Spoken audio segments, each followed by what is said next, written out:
Bonjour à tous, l'année 2018 des Bleus champions du monde est bel et bien terminée. L'équipe de France a battu l'Uruguay hier soir sur le score de 1-0 pour finir sur une bonne note au Stade de France. Le buteur du soir s'appelle Olivier Giroud sur penalty et il peut remercier Antoine Griezmann qui a eu la délicatesse de lui laisser tirer.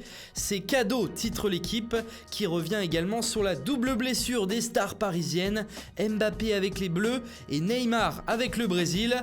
C'est un mardi noir pour le Paris Saint-Germain, comme le voit le journal Le Parisien. Finalement, il y aurait plus de peur que de mal pour Kylian Mbappé. Il a une douleur à l'épaule, mais pas de torsion. Ce matin, il doit passer des examens pour en savoir plus. Quant au Brésilien, touché à l'aine droite, il a donné de ses nouvelles dans la nuit sur son compte Instagram. « Je crois que ce n'était rien de grave », a-t-il déclaré, en attendant lui aussi de passer une IRM.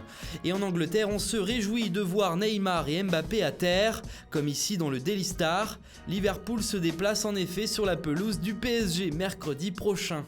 En Espagne, la presse catalane affiche le Lyonnais Tanguy Ndombele sur sa une, en indiquant que le FC Barcelone aurait contacté l'entourage du joueur pour se renseigner sur un éventuel transfert.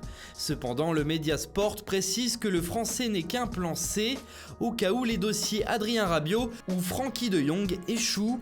Justement, le crack néerlandais de l'Ajax Amsterdam s'affiche aujourd'hui à la une des tabloïds anglais.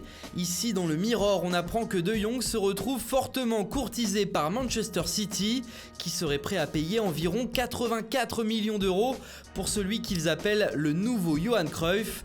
Nul doute que ce jeune joueur de 21 ans sera l'une des stars du prochain mercato de janvier. En Italie ce matin, on tombe des nues. Plusieurs informations auraient déjà fuité au sujet du Ballon d'Or, où on apprend par exemple que le podium serait composé de Luka Modric, Kylian Mbappé et Raphaël Varane. D'autres rumeurs annoncent aussi une victoire d'Antoine Griezmann. Quoi qu'il en soit, le nouveau chouchou de la Serie A, le Portugais Cristiano Ronaldo, lui se retrouve éjecté du podium. Et ça, la presse italienne a du mal à le digérer, à tel point que Tuttosport se permet de provoquer en titrant « Varane qui ?»